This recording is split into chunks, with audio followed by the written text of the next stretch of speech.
I bet y'all thought you've seen the last of me, but I don't think so. 2 months and I still don't know how to use these lights. Like, what the frick is that? It's been a minute. I apologize. If you're wondering where I am, I didn't get kidnapped. I feel like I have to clarify.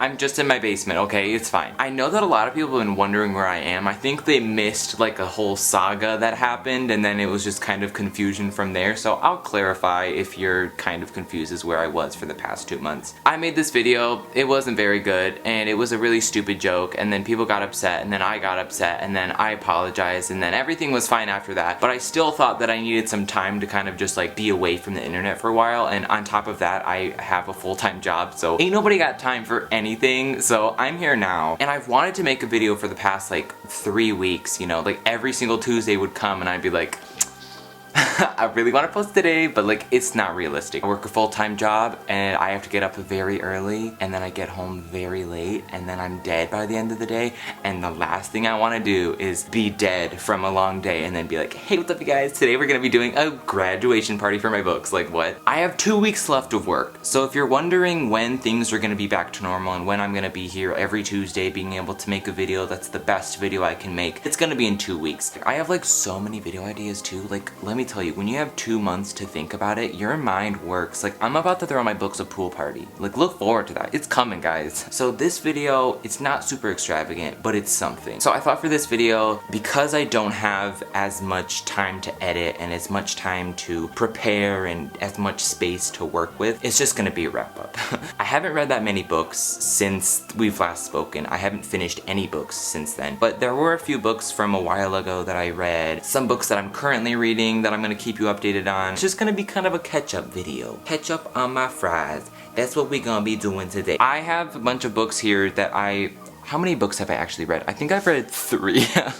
I've read 3 books since my last wrap-up, which one of them isn't a real book, and most of the other ones I'm currently reading-ish or plan to finish reading eventually. The first book that I've read since my last wrap-up, it wasn't even a book, it was a novella. I don't remember how to say that word because when I said it in my ACOFAS review, everybody dragged me in the comments for saying it wrong. It's novella, right? Or is novella?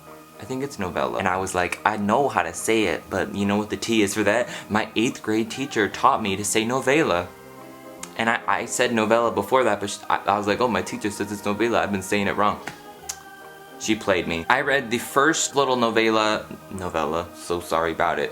Son of Dawn, which is the first novella in Ghosts of the Shadow Market by Cassandra Clare. I think I gave this a 4 stars. My thing with this one was that like it was kind of weird the way it was written. There's this like weird subplot with Raphael and I don't know. I really did not like it though. But I will be reading the rest of those when the actual bind-up comes out. Like the thing that's giving me hope is that like when I read Tales of the Shadowhunter Academy, I did not like the first like 2 or 3, but then it got a lot better. So I'm like really hoping that these are all gonna get better, and I'm sure they will because I've like read some of the like little synopsises of some of the other ones and they sound really interesting. But like, that's a lot of work. I ended up giving that a 4 stars. It was okay. Wasn't my favorite. It was just like a novella. Nothing really happened. There was a really boring subplot that I didn't really care about. 4 stars. It's fine. The next book that I've read is not a book.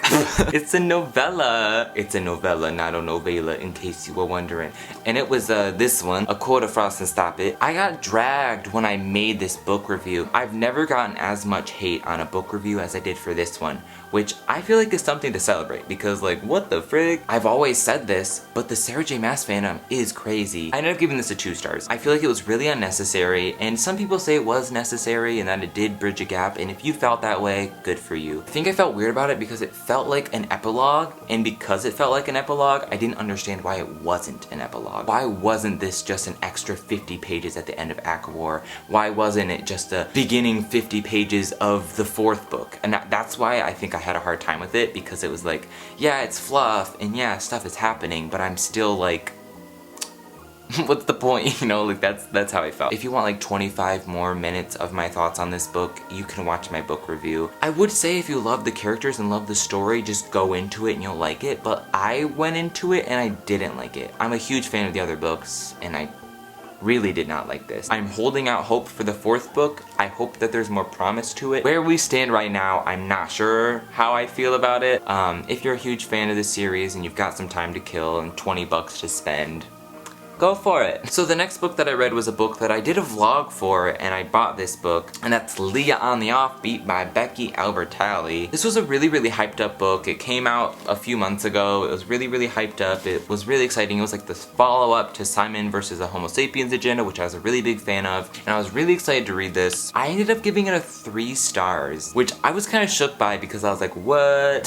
For me, this book wasn't really exciting. I just feel like Leah wasn't an exciting character to follow, and I don't know why. Maybe it was because she had a bunch of weird subplots that I just really didn't care for that much. Like, she had this weird subplot with like her stepdad. Was it her stepdad or her mom's boyfriend? I don't remember. But it was like a really cliche, like, I've seen this before, and it was really, really unnecessary and kind of childish that she was like, I hate my stepdad, like, ugh. Like, I was like, okay, but like get over it, you know? I really didn't like the romantic pairing in this book. It felt really forced to me. Like, it just didn't seem natural, and it seemed very much like, this is a thing now, and you're like, okay, but where did that come from, you know? Like, it didn't feel very built up. It just feels like suddenly this doesn't work and this does work, and now this is a thing and this is what we're pushing towards, and it doesn't feel natural, and it just didn't work for me. Some of the characters were handled in a really poorly way. I didn't like some of their storylines. I felt like it was a bit boring, a bit rushed, a bit unnecessary, and it just felt like it didn't really need to happen. There are a few things that I really liked. I liked some of the scenes and some of the moments with the friend group. I love a lot of the characters in this book, but naturally, I think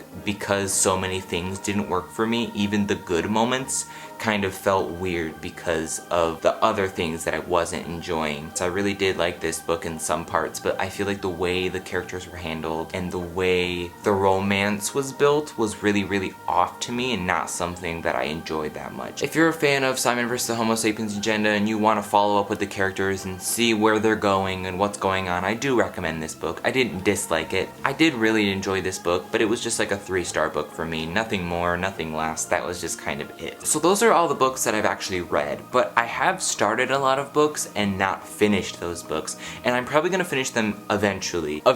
Like, we'll see, like maybe in 10 years, but I don't know. And the first one is one that I made a sponsored video for a while ago, and I never finished it because I'm garbage, and that is An Ember in the Ashes by Sawa Tahir. The only reason I haven't continued with this book is because I just am not craving this type of fantasy book right now. I haven't really been feeling like reading this summer. I've been way too busy, but I haven't been feeling a fantasy, and I don't know why, because fantasy is normally like my thing, but I'm not feeling contemporary either. I don't know what I'm feeling, but this ain't it. I was really enjoying this when I did that vlog for it and when I first started it and was getting into it. Like, I really, really was liking that. Then when I finally got back to it, I was like, okay, I'll go back like a couple of chapters just so I can get a refresher of what has just happened. And like, for some reason, I found myself like really, really not caring, and I don't know what it was either. I like the characters, I like where we're headed, but I just didn't care. And I don't know why. I don't know if it's me or if it's this actual book. When I am like in a really, really excited mood for fantasy and I want to hop in and I want it, I'm gonna probably go for it. But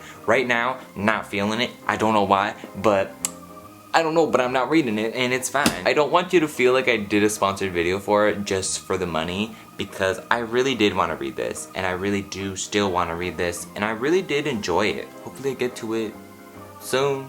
I don't know when I'm gonna get to it, but I hope I get to it soon. Okay, let's move on. Ooh, the next one. This book has some tea in it, you know what I'm saying? So I was on a whim one night, was like, you know what would be really great to reread right now?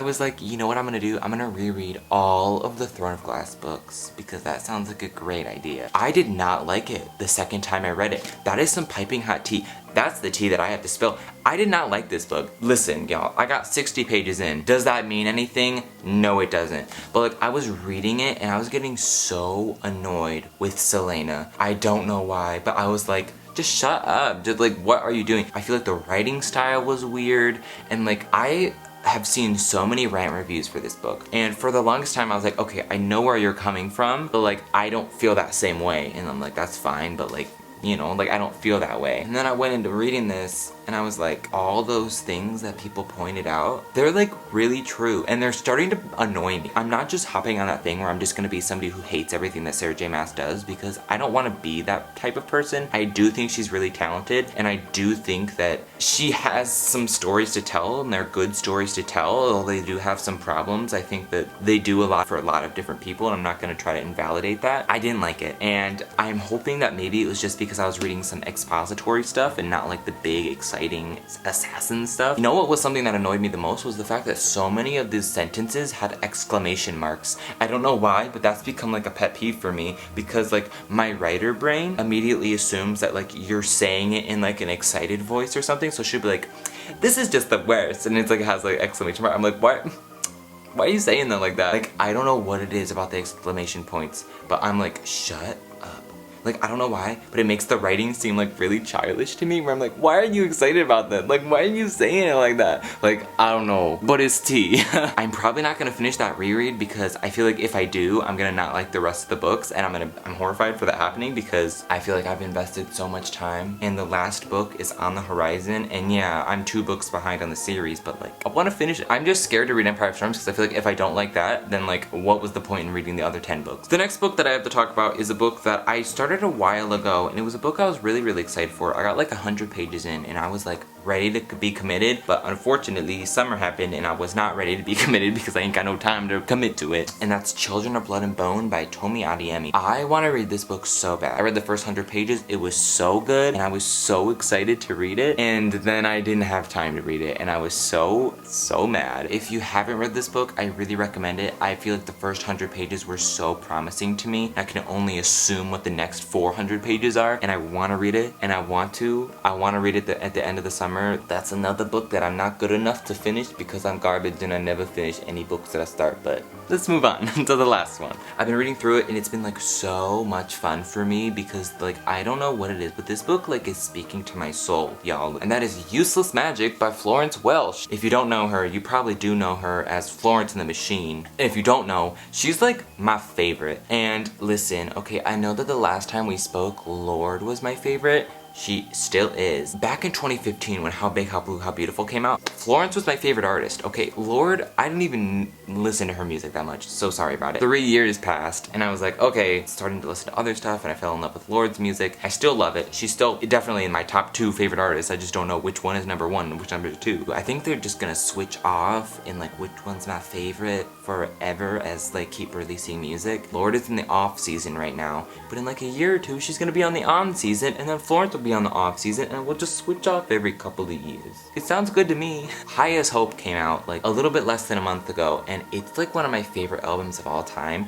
I love it so much, and I realize that whenever a new artist I love releases new music, I fall into a hole of listening to all their old music. So I've re-gotten into Lungs and Ceremonials and How Big, How Blue, and like I am like having such a fun time like re-going through her music. It's giving me such great vibes. I didn't plan on getting this book just because it was poetry, and I'm not huge into poetry. I just bought it because I saw a post that she did where she was like, buy it comes out today, and I was like, okay, you're right, I'll buy it. And I was just like curious about it because I didn't know what it was. I start flipping through, and then I get to this page, and it's a picture of some lungs, and it says Lungs, and I'm like, it has all the lyrics to all of her songs from each album, and they're like little drawings and doodles from like that era of her music. And there are like poems sprinkled throughout, but like if I knew that this was just a collection of like lyrics and like pieces of paper that she wrote lyrics on for like songs that I love, like I would have been on this so quick. I haven't read it in like the order that it's actually in, just because like there'll be one day where I'm like, I want to just like flip through some High as Hope pages, and I'll go through those and listen to that music and read through the lyrics and flip through the art that is like alongside it, and it's been so much fun. I love her voice so much. I love the way she expresses her thoughts. I don't know when I'm gonna mark this book as read. I'm sure when I like actually feel like I've gotten through everything. Like I've probably flipped through this entire book and read through it at least once as a whole. I still feel like I have some more exploring and some more going through before I have like a full thought, you know, like before I feel like I can give it a rating, because like I've gone through Lungs song by song and read through the lyrics, and I've gone through Ceremonials, and I've gone through How Big, How Blue. Maybe technically I've gone through this whole book, but I do feel like there's some more for me to get out of it before I mark it as read. So I don't want to give it a rating reading until I feel like my time with this book is done. But I do love this very, very much. If you're a fan of her music, I highly recommend, and it's great to have a book of lyrics because sometimes I don't know what she's saying and like it feels good to have this. So these are all the books that I have read since the last time we've talked. This is a weird thing to say, but somebody just asked me this on Instagram,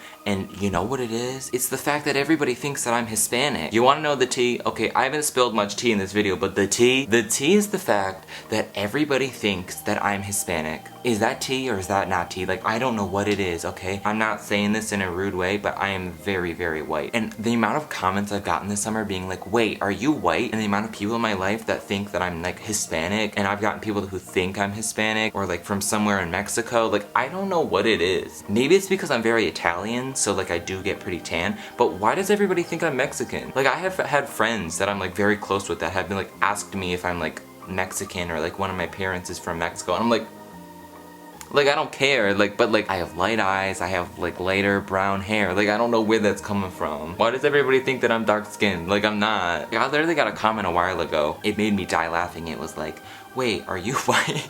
Anyway, that's the tea that I have to spill today, but besides that, thank you guys so much for watching this video. Thank you so much for supporting me and continuing to support me. I know this isn't a super exciting, extravagant video. I have a lot of those planned.